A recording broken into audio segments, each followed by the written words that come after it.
it's very important for us to share our stories. And it don't always have to be like deep. I just want to give out hope. Like, I just want to inspire people. I want to tell people not to give up.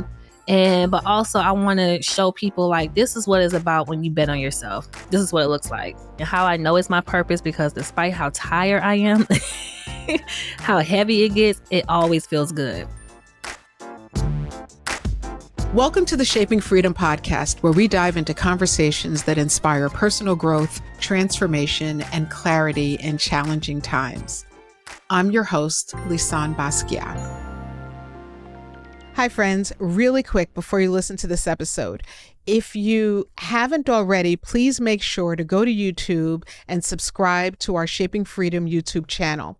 And make sure that you like this episode and share it after you've listened to it. All right, go ahead, do it now, and let's get into the episode. Today, I'm honored and very excited to welcome a visionary force in storytelling and in advocacy, Eboné Almon.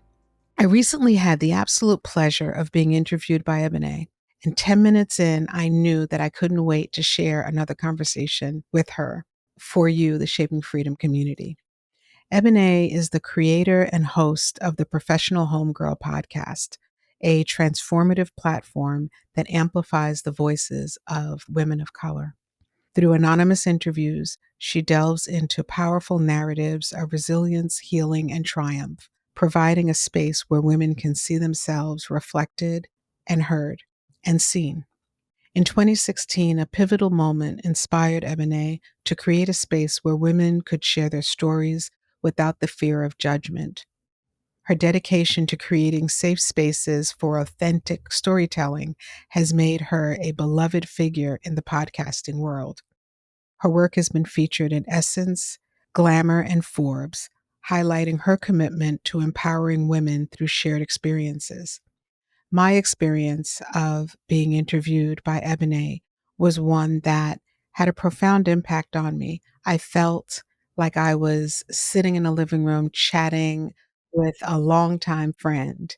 Again, as I mentioned before, 10 minutes in, and I knew that that was not going to be the last conversation that we had.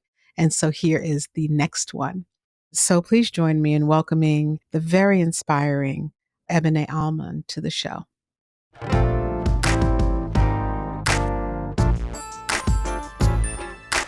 Oh, thank you so much, big sis. I really appreciate that. Try not to cry, but that really made my day. You're welcome. You're welcome. As I said, having that conversation with you just a short while ago was, it felt very healing. You know, we had the opportunity to really connect, and it was more conversational than an interview. And so again, I knew that I wanted this to happen, what we're going to create today. And I'm just really happy and grateful that you were able to find time in your busy schedule to Oh, sit down to please. chat with me. I was not telling you no. What- Like, when you want to talk, when you want to talk to me, whenever I'm ready. So I know you created the Professional Homegirl podcast, and through that podcast, you share stories of women of color. What have you learned through that platform about the experience for women of color? I believe what I learned through the platform, with my platform, the Professional Homegirl, is everybody just want to be seen. Mm-hmm. I feel like a lot of times, especially when you come from certain neighborhoods, a lot of conversations are not easy to have. And it also made me dig deeper into my childhood and certain things that I didn't feel comfortable about talking about. And, it wasn't until I started going to therapy after losing my grandmother that, there's nothing wrong with sharing your story. There's no shame. There's no guilt. Like, you should be proud of the story that you outlive. And I also feel like, when I have these stories and I have these conversations, it actually teaches people how to empathize with people and just show compassion. I think a lot of times, we go through a lot of things and we so quick to judge, but you're not even knowing the full story of why this person got to this point. And I also feel like the Professional Homegirl podcast, it taught a lot of people, including myself, how to be thankful for the past lives that got me to where I'm at today. Yeah, I loved you saying, proud of the story that you outlive. I love that. Yeah. Uh, very often when we uh, go through things, and especially when they're challenging circumstances, people focus so much on the challenges and Mhm. how and what it took from them. Mhm. But having gone through it means that you actually outlived something, you learned Yeah. something, you evolved, you grew, you've hopefully elevated to a new level of understanding.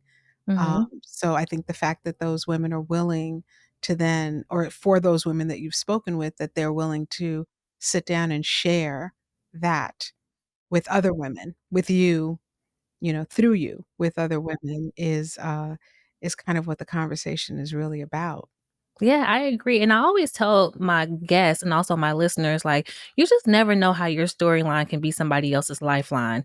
And I Mhm. think a lot of times we continue these cycles of different things that keeps going on and on within our lives or just within different generations because nobody having honest conversations.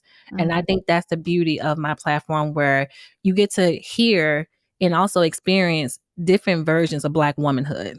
Yeah. And I think that's very necessary, especially in today's climate. Yeah, I appreciate that, and it's also the way that we understand that we're not in a box, like, we create the boxes that we're in, or we create the platforms that we're on, Mhm. um, in terms of the life that we're living, and hearing more and more stories helps us to know that there's this thread that, connects us, Mhm. and that even with that thread, we all have such different experiences and different things to bring to the table. And I Mhm. think there's so much messaging that tells us that no, we're all the same. And that's just simply not the truth. Mhm. So I want to know more about your origin story. Like how did you get into storytelling? Oh my gosh, so I feel like I've always been into storytelling because 'cause I've always been a girl that everybody and their mama used to come to and tell them everything, right? Like, if I can talk to an animal, if they can talk back, like, I always love being around women or just being around people and just having a good time, just kikiing. And for me, I think that, one of the worst days of my life, unfortunately, created so many beautiful moments in my life, especially having a conversation with you, was losing my grandmother. I lost my Nana almost 10 years ago. Mm, And at that time, I never experienced death in my family. So when I was going through that transition of, navigating life without her and her support, mental health wasn't as trendy or as popular or even as accepted as it is today back then almost 10 years ago. So as I started going through therapy and, I started getting all the tools and the resources and the things that, I needed on my journey with my mental health, I was like, it would be kind of cool if I was to be able to create a podcast where, I just have these conversations with a lot of women or now I have a men's series, but just with people in general to just come on site and just be them full authentic selves. And I also feel like, in the midst of all that, it taught me how to really appreciate my story and where I'm coming from. You look so proud right now. no, I'm just happy. I'm happy that we're having this conversation. Yeah, like it Yeah. really taught me a lot. And I feel like, when I have these conversations with different people and, a lot of the conversation are really hard to listen to, but I also feel like, where we come from, you don't talk about certain things. What goes on in this house stays in this house is the number one rule.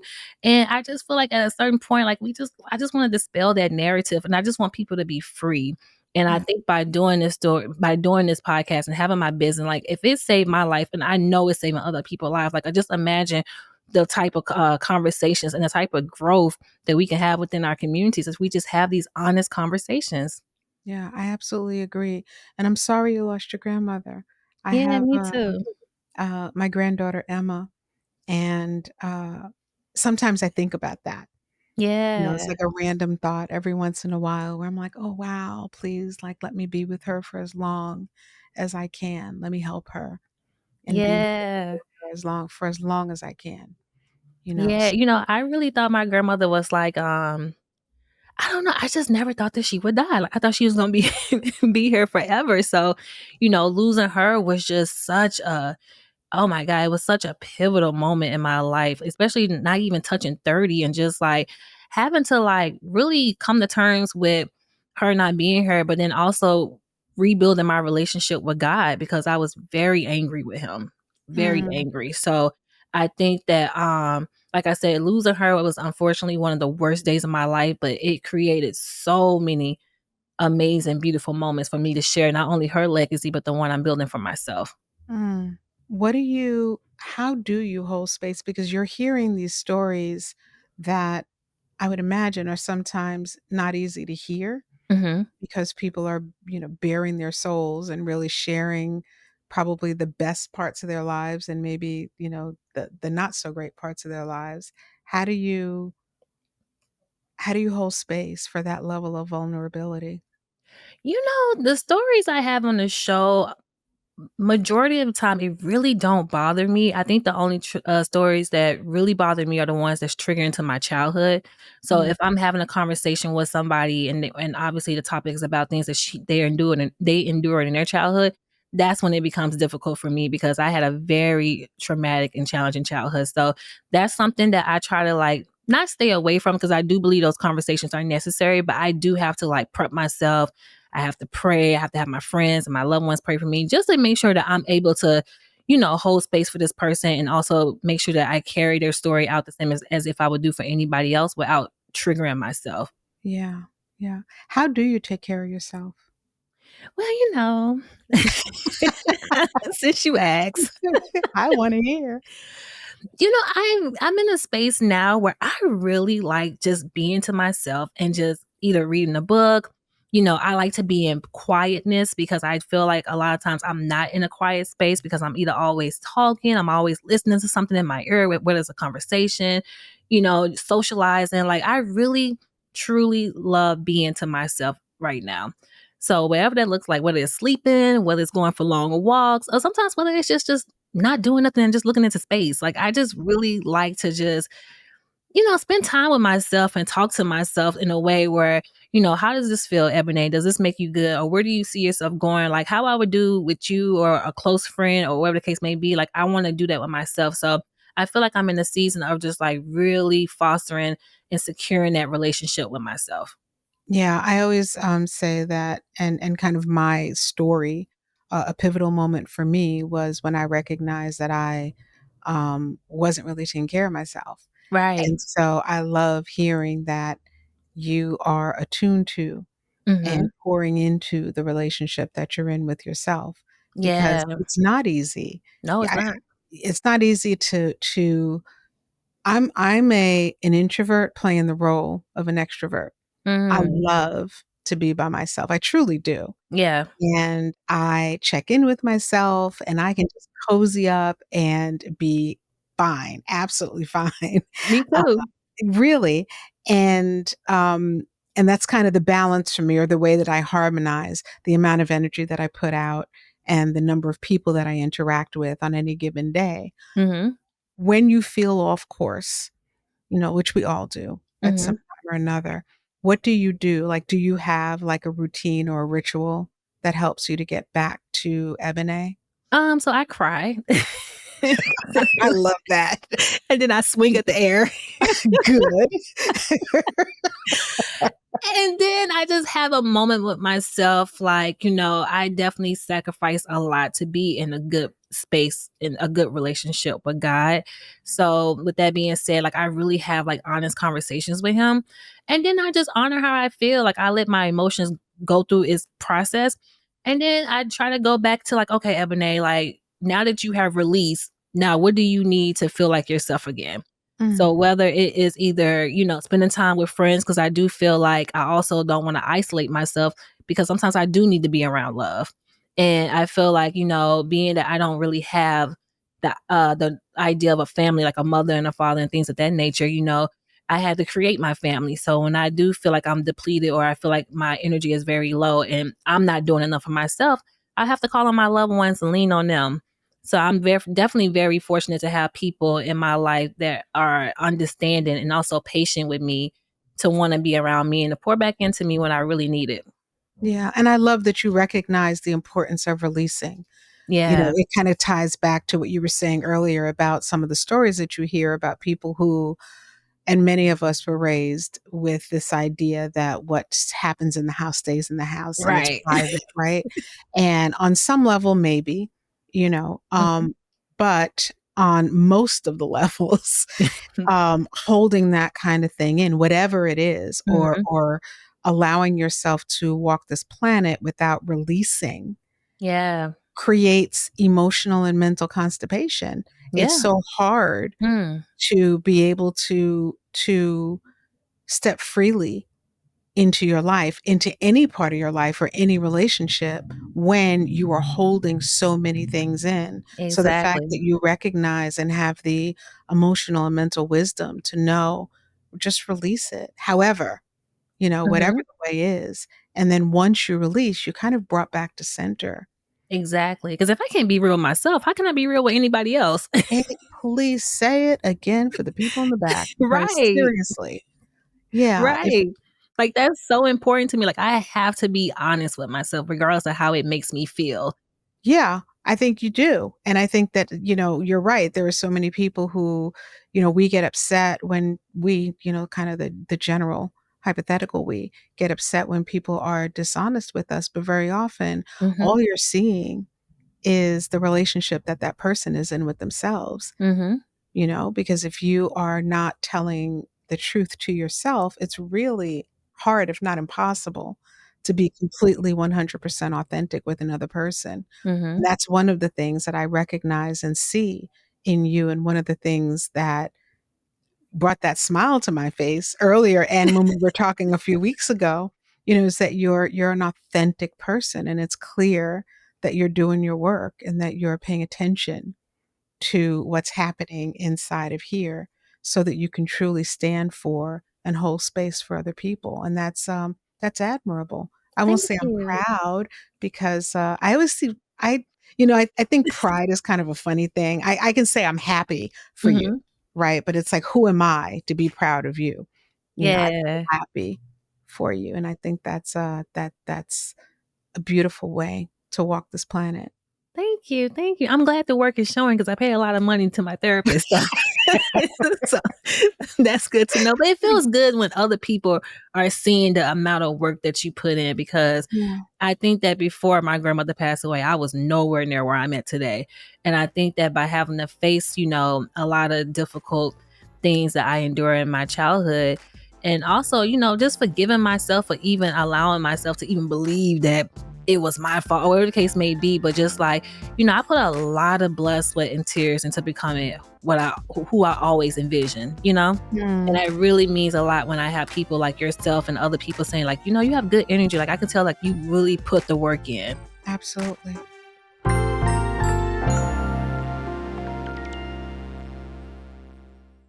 All right, can we talk a moment about setting the vibe? If you're anything like me, your space needs to feel good in order for you to feel good. And that's why I created the Shaping Freedom line of candles. It's not just about ambiance, but really about how you align yourself internally. These are more than just candles, they shift your energy. Whether you're journaling, meditating, working out, or just taking a moment for yourself, these scents are curated to ground you, lift you up, and bring you back home to yourself. They also have an 80-hour burn time and scents that are designed to evoke feelings of alignment and internal congruency. And we can all use that. Go to shop.shapingfreedom.com and check them out. Find the one that speaks to your spirit, or buy all four, and let them burn with intention.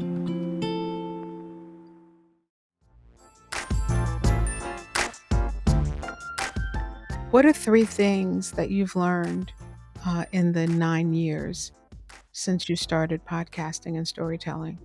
Three things that I have learned. I would say that one, that to trust myself, because I feel like one of the things that I have always known about myself is God has already shown me what my life has looked like from a very young age.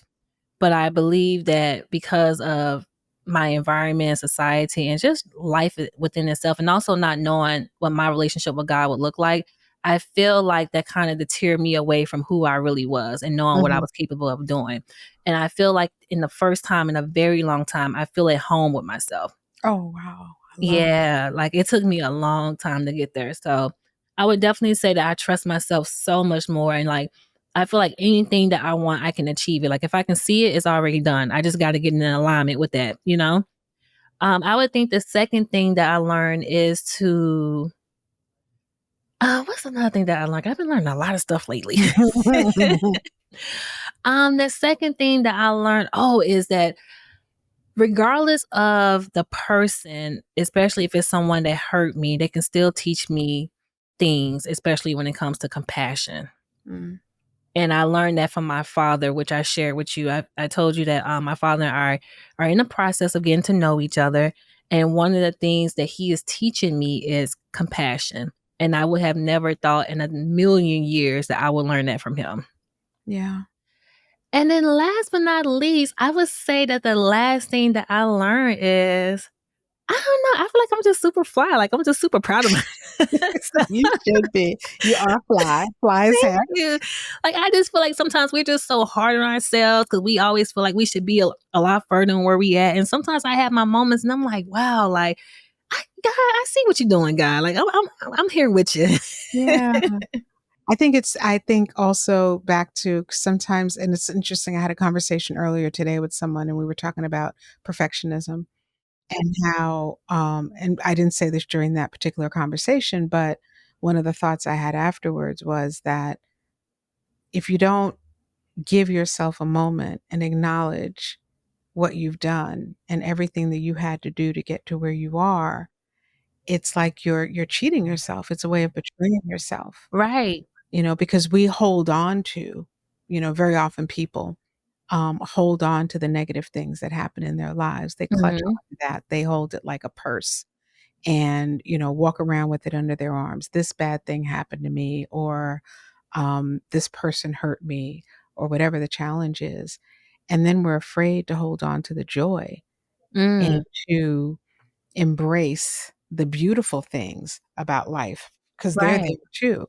But it's a matter of what we're willing to see and where we're willing to put our focus. It's almost like, you reap what you sow, meaning, Yeah. and I think we look at that, even that as a negative thing. But the truth is that you reap what you sow, where you put your energy. That's what sowing is. Hmm. You reap that, whether it's negative or positive, Yeah. Yeah, that's So, so funny that you said that because I was having this conversation with my friend and she's going through some things and I was like, you have to be mindful of how you speak to yourself.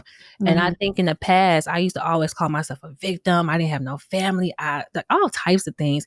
And then I'm like, you teaching yourself all these harmful things that are not even true. And I'm like, you have to really change the verbiage that you use to describe yourself to yourself because that really matters. So I definitely agree with you when it comes to like, cultivating your own world, cultivating your own space, and like being proud of what you accomplished and where you come from. Like you should be. I always tell people, like especially when my guests when they get into a moment of like feeling sorry for them of themselves, and I'm like, girl, that happened a couple of years ago. You are not where we talking about. You know what I'm saying? So I think people should give themselves a lot more credit than they do. Yeah, for real. And I think also, we sometimes think about what people said to us. Yeah. I know people who 25 years later, they are still rolling their eyes at somebody because of something they said to them. Right. You know? Mad tight. Like, girl, calm Yeah, down. like, "No, you can't have that water," pissed. And we get upset about that, but how are you talking to yourself? Yeah. Because that's that voice. That's the voice that really that you're really listening to. It's the Yeah. voice that speaks to you. And so if you can shift that language Yeah. and recognize that what you are saying, you're saying to an audience of one. Mm. Even when you're talking to someone else, like you are the captive audience hearing that and getting programmed, Yep.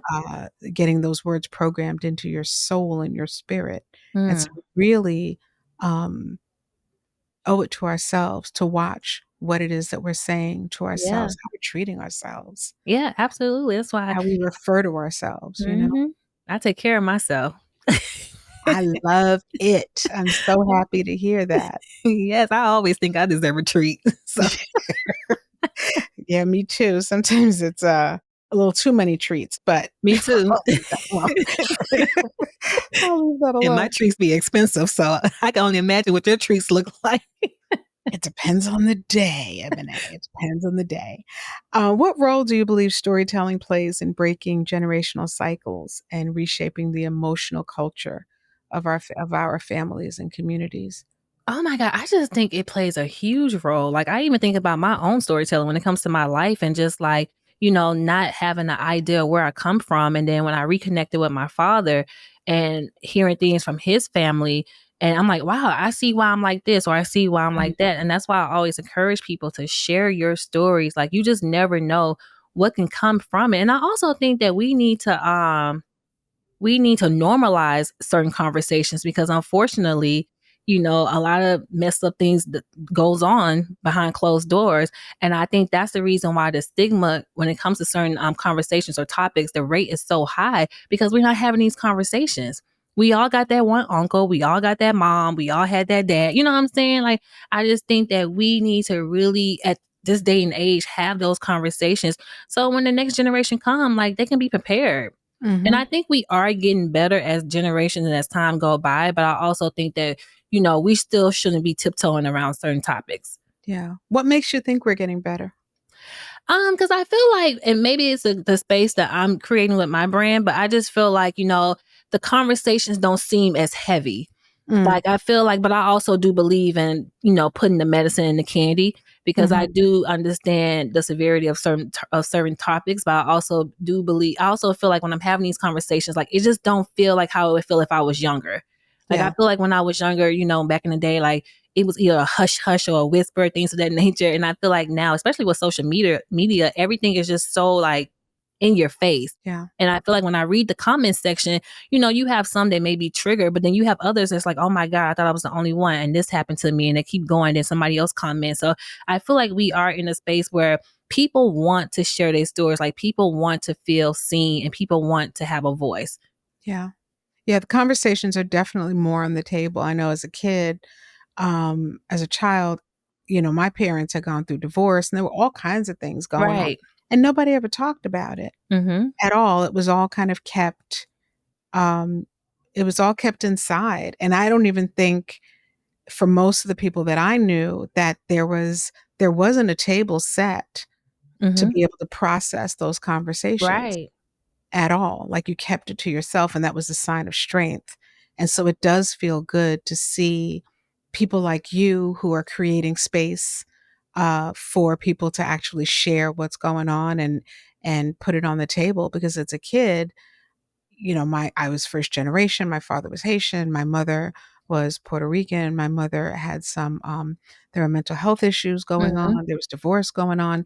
And I grew up 100% believing and feeling like I was the other, that I was strange in Yeah. some way. And it wasn't until many, many years later that as I began to open up and focus on my own healing and focus on what I knew I didn't want to permeate and spread into the world, that I started to recognize that the healing power of speaking and sharing and telling the story.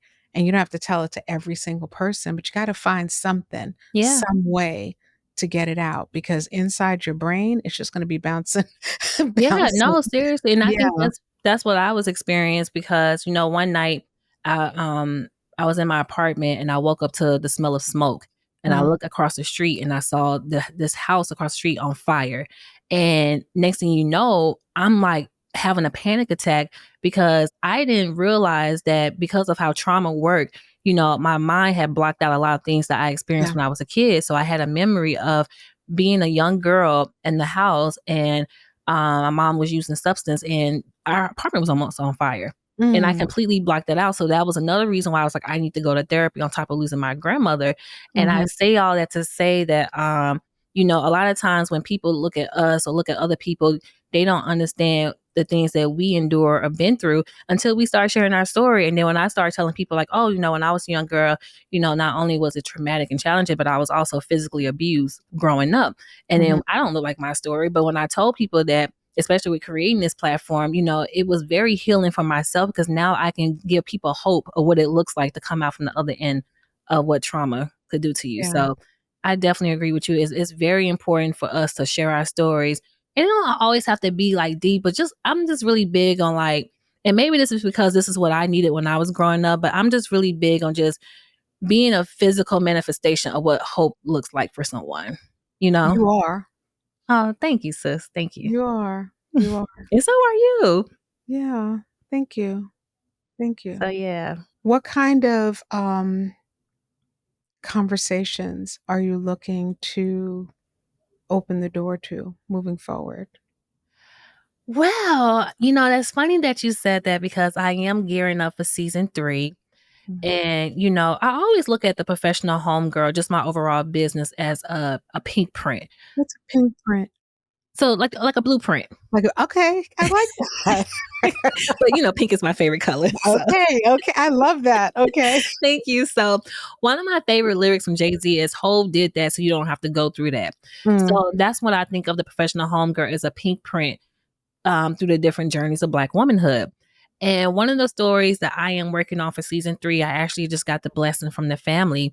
I went to school with this girl, and very beautiful girl. Like we weren't very close because she was an upperclassman, but she was just super, super pretty, super nice. Everybody wanted to be her.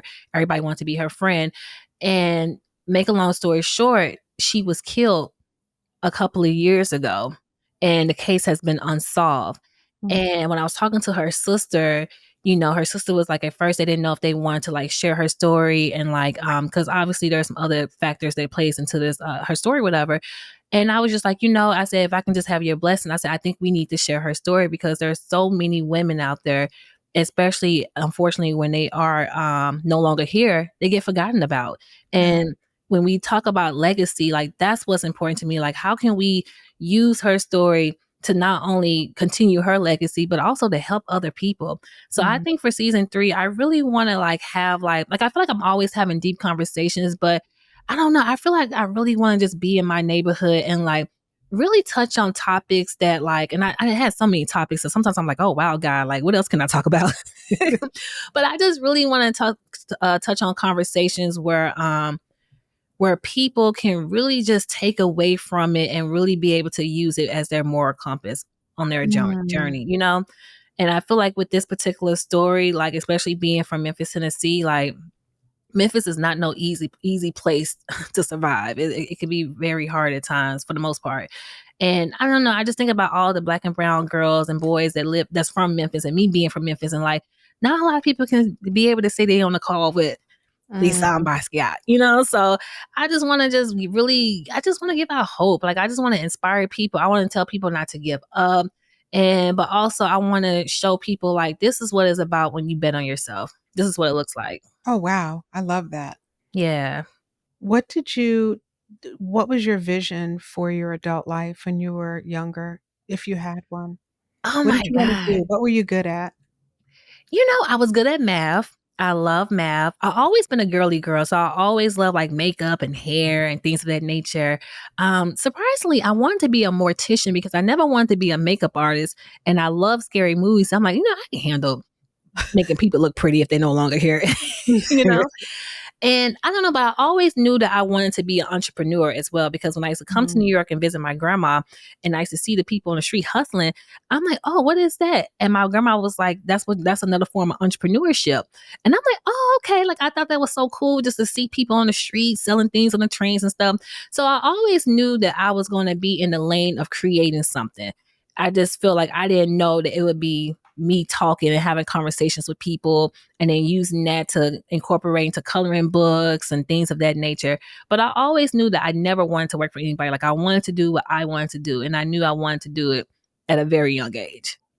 What kind of legacy do you want to build? What kind of legacy do you see yourself building in the future? One thing that I always think about is that when I'm no longer here, I want people to always remember me as the girl who did it her way. Mm. That's what I want. I feel like, I want the professional homegirl to live way longer than me, and I believe she will. I believe that what the professional homegirl is doing is really helping a lot of people. And I also feel like she's she is the introduction to having conversations, like real conversations. I think she's a conversation starter. So I definitely want to be known as somebody who did it her way and who also just never gave up, no matter how hard it got. Do you believe this work to be your purpose? Absolutely. Absolutely. And how I know it's my purpose, because despite how tired I am, how heavy it gets, it always feels good. Mm. It always feels good. And that's why I always make sure I honor my grandmother, my Nana, Evelyn Terry, because I feel like if it wasn't for her, I would not be where I'm at today. Thank you for calling her name. Yeah. How did you decide? How did you get into the business of podcasting? Like, what did you do? And I'm asking this question for the folks who are listening, who admire you and who watch you, and they see everything that you've accomplished through it. Um, and I think it's really important to fill in the hows for people. Yeah. Like, how did you do it? So I actually got a really cool story. So, I was podcasting. It'll be 7 years in, I think, January 17th of next year. But I was podcasting for maybe 4 or 5 years. No, 4 years. And so I started because I was going to therapy, and I'm like, you know what? It'll just be cool to have people on the show. And, we kiki anyway. So why not just kiki on air? You Mhm. know, and so, I have these conversations, whatever. And, for the longest, I wasn't making no money, but I just always believed that God would not put something on my heart for me not to see it through, and for him not to make it uh feasible, and for me to make a living off of it and make it everything that I always thought that what I always thought entrepreneurship would look like for me. Like, I just knew that this was for me. I didn't know how I was going to make a dollar. I didn't know where it was going to come from, but I knew it was going to happen.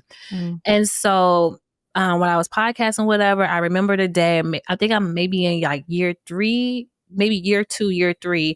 And I remember seeing Charlemagne, the guy from the Breakfast Club. He made an announcement saying that he had just launched his network called Black Effect Podcast Network. And when I tell you that I knew I was going to be a part of that network, like, you could not tell me nothing. I used to talk about joining this network every single day. And that's how manifestation works for me. Like, if I'm constantly talking about something, it's already done. I'm just trying to hurry up and get in alignment with my future self. Right. So we can be on the same page. And so at that moment, and I kept being consistent. I think that's something I always tell people, like, in order for you to meet the goal, you got to do your part. You have to be consistent. So I was still dropping episode every week. I was still, like, networking. Like, I was still putting myself out there because I did not want to miss my window, because I knew it was coming. Mhm. And so I was DMing Charlemagne like every week when my episode came out. And of course he was dubbing me. And so I was like, you know what? Like, because I'm like, especially just being a tough kid from Memphis, like, I was not giving up. So, and I knew it was coming. So then one day, maybe in year 4.5, going on year 5, year 4, because it'll be 3 years I've been with them. I opened up Instagram, and I saw on their Instagram page that they was looking for a new podcast to add to their lineup. And when I tell you, I was so thankful I knew what God whisper sound like, because I literally heard God say, "Here, girl, this is your time." I shared that post with all of my friends, all of my listeners. I'm like, please, please, please. I'm like, tag at the PhD podcast, but also add my pink flamingo, because my logo is the flamingo, which represents beauty, balance, and grace. I'm like, please tag this little bird, because she gonna stand out, because everybody wants to be on this network. So she was tagging me. She was tagging me. I mean, everybody was tagging me. It was going like nonstop. And I saw that the president was in the comment section as well. So remind you, I was DMing her too, and she was dubbing me. So I was like, hey, can you check your DM? I would love to have a conversation with you. So she was like, no, say what you guys say in the comment section. I said, oh, say less. So I took what I put in her DMs, and I went back into the comment, chopped and screwed it, and I pasted it. And then everybody started liking the comment. And then the president slid in my DMs. Mhm. And then the rest was history. So I always tell people, like, I do believe that the universe gonna line up one way or the other. You just gotta be ready. And I was so ready. I had everything laid out. My business was already secure. My trademarking, I was disciplined. I already had my formatted. I just needed to partner with a network that was able to take me further ahead, because I was going to get there. But I think that obviously when you have support, you can get there a lot faster. And so that's how I got with the network. And I've been with them for 3 years now. Wow. If Yeah. you have any advice for an aspiring podcaster or someone who is looking to do what you're doing. From a brand perspective, what kind of advice would you give?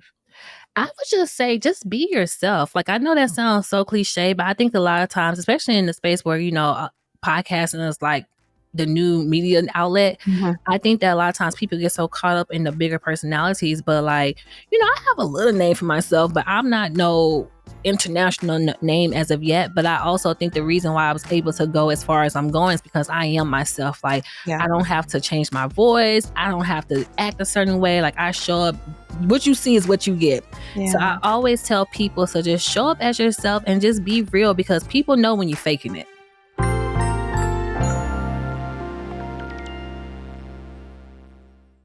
HeraHub Carlsbad is a co-working space and member community designed to empower entrepreneurs. More than just a workspace, HeraHub Carlsbad is a business accelerator and a connected network of successful entrepreneurs. Imagine a collaborative, serene, and spa-inspired environment where you can thrive. Our unique community allows each member to be both a guide and a student, fostering leadership and continuous growth for both you and your business. Experience an uplifting, supportive atmosphere that will elevate your entrepreneurial journey. For more information about HeraHub Carlsbad or to schedule a tour, visit herahub.com/Carlsbad. We also have locations in Temecula, Irvine, Washington, D.C., and HeraHub Carlsbad is one of 3 HeraHub locations in San Diego, the others being in Mission Valley and La Jolla.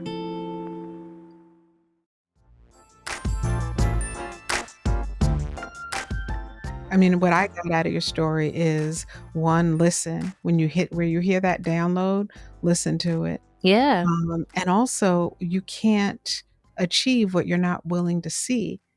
And Yeah. sometimes it's not what you're not willing to see, but other times it's what you're not willing to put the work in to see, Yeah. I you mean, know? podcast is not easy. Sometimes I be feeling like I'm finding a cure for a disease I don't even know the name of. Like, it just feels like a lot You of are. It's called unhappiness. right. Like, it's a lot of work. I'm glad you brought that up, because I also feel like people feel as if, you just get behind the mic and talk. But like, if you are as hands on as we are, like, you're researching, you speaking to the producers. A lot of times I still edit my own shows. I still find my own guests. I'm still researching and coming up with the questions. Like, for me, like, it takes me like a good going on almost 2 weeks to be fully invested in the conversation I'm having that only airs once a week. You know what I'm saying? So you cannot be afraid to do the work. I think a lot of times people get so caught up in the brand, but they forget the work that actually goes into building the brand. Yeah, And being in a relationship with this podcast or just my business for almost 7 years have taught me a lot. So you cannot be afraid to get dirty with it. absolutely. And to put your heart into it, you know? Yeah, my little And to heart. actually and to be specific. I think that's one of the biggest things. I know the things in my life that I've been able to accomplish, have happened because I got specific. So, Yeah. I wanna be happy is very different than I want to have an incredible relationship with everyone in my life or whatever Yeah. those things are, like, and that's what I hear in your story is that Yeah. you were like, "I'm gonna do this thing, I can see it, Hmm. and my future self is telling me that I'm on the right track and pulling me forward, and I'm gonna Yeah. follow her, and I'm Yeah, gonna she follow." dragging me. Yeah, but that's okay. You're crying along the way, but that's I okay, you'll am be swinging lighter at the as air. you're crying. You'll be just fine. Yeah, Yeah. now I need my future self to find me a man because I'm tired. You wanna talk about that for a minute? Tell me, what are you doing to find a man? Let's talk about it. And it's a real question. It's funny, I talk to people from all walks of life, from Mhm. all over the world, from all kinds of different backgrounds and different experiences, and there seems to be a relationship problem or shortage, Yeah, in the dating world. I don't care what's going on, right? Or what kind of world a person's coming from. Uh, what are your tips? What do you do? I mean, there's definitely pee in the dating pool, I will say that. A lot of pee.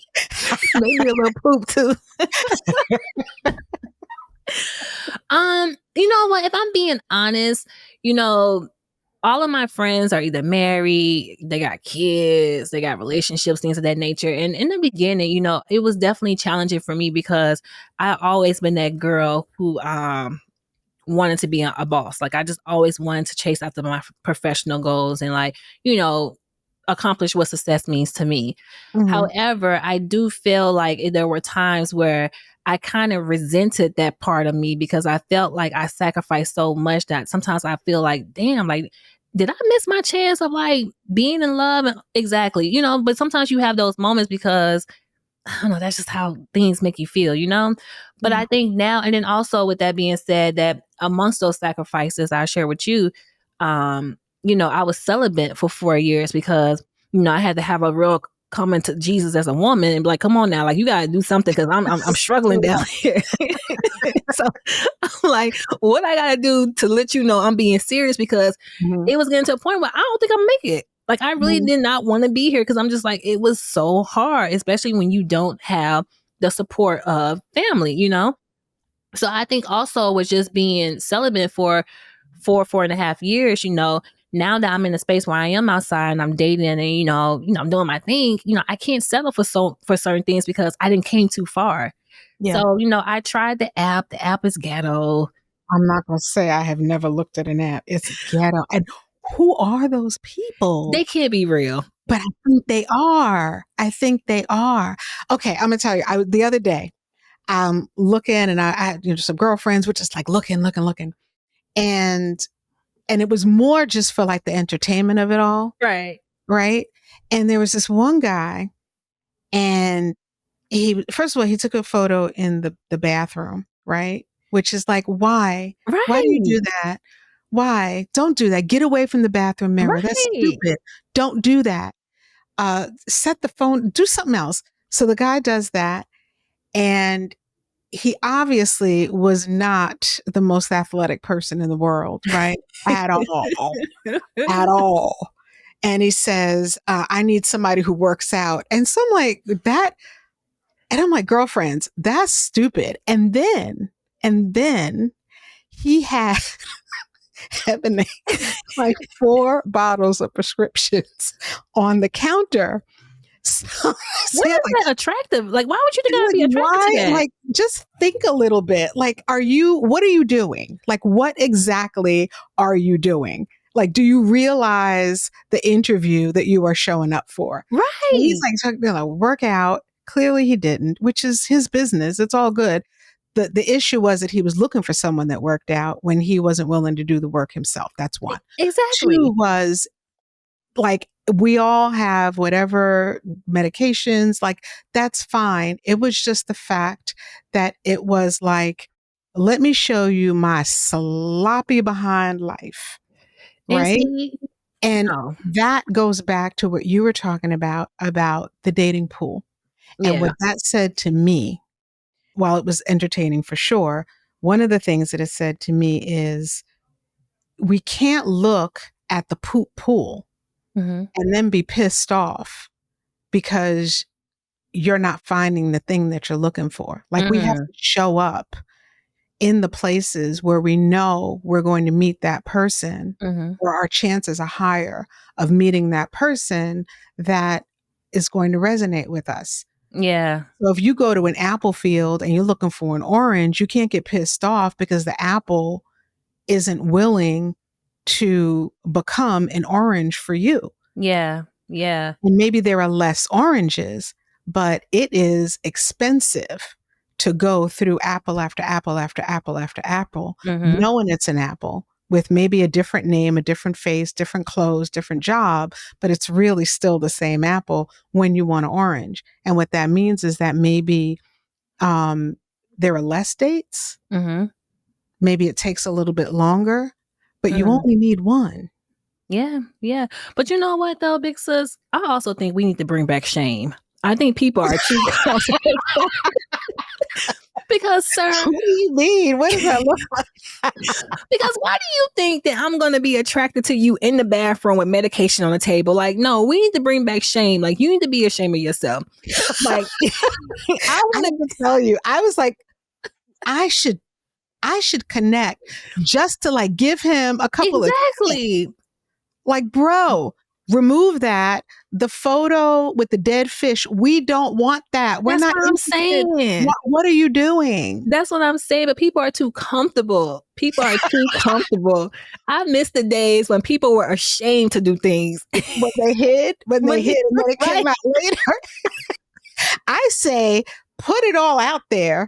Like, I will, yes, you don't show up, you're inconsistent. I love it because then Right. right up front. There's nothing. I say, be authentic, be your authentic, crazy self so that people have the ability to choose Right. thoughtfully about who they want to spend their time with and who they want to date. Because he got some nerve asking somebody to make sure they work out. What do you do, sir? It Like, was really funny. It's like king looking for his queen, and I want you to work out. I was like, that is just ridiculous. I'm telling you, but I am being very hopeful. I feel like my person is coming. I He feel is. like, yeah, I feel it. I feel it. Yeah. I'm just asking God to like give me like 3-4 more years before I have to have a baby and stuff because I'm having a lot of fun right now outside. I say you do. It's good to know what you want. It's good to Yeah. know what you want, and it's good to know the life that you want to live. Mhm. And I think, if I can say this to you, Of course. since you said I'm your big sis, I'm going to say it. You've created a wonderful life for yourself. Mhm. You're living in your purpose. You're expressing your creativity in your art. You have your heart in it. Yeah. You're passionate about it. You're helping people. You're in service. Mm. You have peace at home. You get to cry, isolate, lay on the couch, go out, do whatever it is that you want to do. And unless a person can come, and that person doesn't have to be perfect because nobody's perfect, Right. but unless that person can complement your life and unless you can complement each other's lives, because I think that's important too. Very Right. often we're like, that person has to be perfect. I'm raggedy, but that person has to be perfect. Right. You know, that's not fair. It doesn't make sense. And you're just Right. leaving the problems for everybody. But if having someone come and complement your life where you can fit Mhm. each other like a puzzle, Mm. right? Like a lost puzzle piece. That's what you want. And that takes time. But you have created this amazing life for yourself. You are fly, as you said. You're fly, you're beautiful, you're smart, Thank you're you. determined, you want something, you know what to do to have it. You have this beautiful energy and wonderful personality. And that's a gift. Yeah, thank That's you. a gift to whomever you wind up connecting with. That is a gift. And I know, and I'll tell you, I'm right there with you. I'm single. I know we're gonna be Mm. outside this summer. Listen, I'm gonna be outside for sure. I'm gonna tell you something As I soon as did. you come this way, we outside. Outside, not too deep outside. I'm in the right neighborhood. I'm outside, but I'm not. I'm not out all of the sides. But I'm in we gonna some of be the outside. sides. And again, I think it's when you do the work to create the world that you truly want to have for yourself, it Mm. is sacred. Mhm. It's sacred.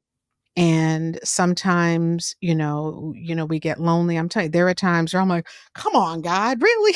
Like, what's going Yeah, on? no, seriously. But I also know that I know all the work that it takes to create the life that you really want to live. Mhm. And I also know what life looks like when you settle Mm.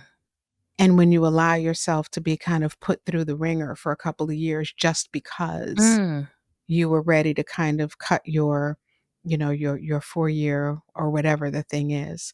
Mhm. And things that you settle for and oranges that you let or apples that you let into your orange field, Mm. um, it rarely works out. It's just a Yeah. matter of time. So if you're getting into something and you know right off the bat, because Yeah, we always know. we always know that that it's just a matter of time. What Yeah. you don't get to do, you can try. Not you, people, you can try. But what we don't get to do is we don't get to then turn around and demonize that person. Yeah. Yeah, and that's something I always tell my You friends. knew that bro was raggedy when you met him, and you knew he Yep. had all this you saw No, the bottles, seriously. you saw whatever was going on. We know that Yeah. is part of our intuition as women. That's one Yeah, of the gifts that we have, is that we do know. that's a fact, Yeah, and and that's something I so tell my friend. I'm like, "You're not d upset with him, you're more so disappointed with yourself because you right, knew exactly what time it was when you got in right, that situation." right, and unwilling to, in that relationship with yourself, turn around and be like, "Girl, you know this Right. is not the thing. Now, if you just wanna have a good time Right, and go about your business and allow him to do the same. Do right. not try to sit here and, like, put window dressing on something that you know darn well is not, if you're looking for a department store, it's a bodega, and then you're mad 'cause it doesn't have all the departments. Exact 'cause like, "Come on, girl, like, who are you fooling?" Yeah, like, you're a queen, be a queen, be a queen. Yeah. I don't know how we got on that, but that I was, you know what's so funny? I was thinking, I'm like, "Yo, one time when we do talk, we talk." yeah, I know. I know. I don't know how we got on that, but someone needed to hear that. Okay. Someone definitely needed to hear that. So, Emily, how can we support you? Yes, so definitely support me by downloading and subscribing to the Professional Homegirl podcast wherever you get your audio from. Also, I'm always looking for stories, so you can definitely support me by emailing me at hello@thephdpodcast.com and share your story with me. I'm also working on my third and fourth edition of my coloring books called the Professional Homegirl Coloring Books, and I'm like super Mhm, obsessed with it. I have to give you some when I see you, but it's an interactive coloring book, and for every page that you're coloring, there's a QR code at the bottom of the page. So when you scan the QR code, it takes you to the episode that goes with the page that you're coloring. oh, that's brilliant. Right? That's what I said. I'm Yeah, like, I like come that. on, guy, Okay. like keep them coming. So the third edition, they are for adults, but I did a workshop for Charlemagne's mental health expo, and it did really well. But one of the feedback I was receiving was they want something for kids. So I was Mm, like, well, all right, my podcast is a little colorful. So I mhm, will try to go through and find some episodes that is teenager friendly. So mhm. the fourth edition will be geared towards teenagers, which I'm super, super excited about. So definitely support me. You can follow me on Instagram at the Professional Homegirl, on YouTube and TikTok at the Professional Homegirl, and also on Instagram at the phdpodcast.com. And also leave a 5-star review because reviews help. Yes, thank you. Thank Yes. you. So what kind of stories are you looking for? Just any that are just uplifting, things that are inspiring. I'm also been in the space of like interviewing a lot of professional women or those who are Mhm, like in careers and stuff because I do believe in showing people that you deserve to hold up space wherever your heart desires. that's So right. I definitely been interviewing a lot of different professionals. So if you are in a career, especially a career where there's not a lot of brownies in it, I would love to Mhm. have you on the show. And I just want to just have a good old time and kiki, and hopefully we can just inspire the listeners that's joining us. So Okay. Thank you. yeah, no, thank I you. have, again, enjoyed this Me conversation. too. And I The was so next one that nervous. we have, were you nervous? I was, and I'll never get nervous, but I'm like, because I've been bragging about you. I'm like, oh my God, because I was talking to my cousin, being in the neighborhood, and he said something. I said, do you know who I just spoke to? I was like, you better talk to me correct. I'm like, you know who I'm having a conversation with again? That's right, tell people to talk to you correct. They better be talking Right. to you correct. Like, stop it. I am like an adopted Basquiat now. Like, don't play no game. I knew that I was gonna enjoy this conversation. The next few conversations that we have are gonna be behind the scenes. We'll Yes. key over, some other topics like dating and living Yes. your dreams and building your empire and all that other So we good can stuff. really kiki. Yes, yes. But and I have really enjoyed having this little chit chat with Thank you, you. Me and too. I have a feeling that we will continue to talk, and there'll be other things coming up in the future. But I absolutely appreciate you. I appreciate your energy. I appreciate the work that you're doing. I love the idea of including teenagers or giving them some semblance of Yeah. insight into the stories that you're telling and the space that you're holding, because the younger we're able to connect with people, Mm, the less of the apples and the orange situation that happens, yeah. to kind of circumvent some of the challenges that we've all had to face. And I think the younger we can reach in, to help people to understand how to take care of themselves, Mm, how to reset, how to regulate their emotions, how to free and freely express what they're feeling in a healthy way, in a self-nurturing way. And absolutely, the earlier that people learn, um, the importance of having a relationship with yourself, the better yeah. we all are. You're doing such beautiful, beautiful work. You truly are. Oh, thank you, thank Yeah, you, thank you. I'm holding back my tears, but no, I really need to hear that, so thank you.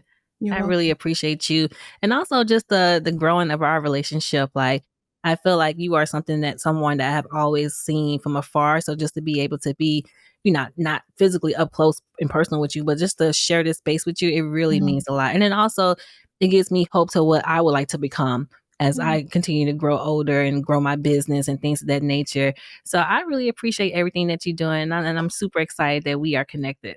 Absolutely. All right. Well, this has been a fantastic conversation. Thank you so much, Ebony, for joining me. Thank you for the nuggets that you dropped. Thank you for your authenticity and the freedom that you express in everything that you do and the realness that you bring to the table. We need more of that, more, more, more. And we are uh, wishing you the very, very best and rooting for you and cheerleading for you. And thank you so much for coming by. And I'll follow you in saying, if you enjoyed this episode and if there's something in this episode that resonates with you, please like, share, Mhm. tag Ebony and myself, and let's start this conversation. And let's continue this conversation about dating. Let's do Yes. that. Yes, next time I'm back on the show, we will have a man, and then we gonna talk about how we met them. That's it. That's it. That's it. Right. And he'll be talking about, well, we were walking down the street, whatever. So, Ebony, thank you so much. No, thank you, thank you, thank you, thank you.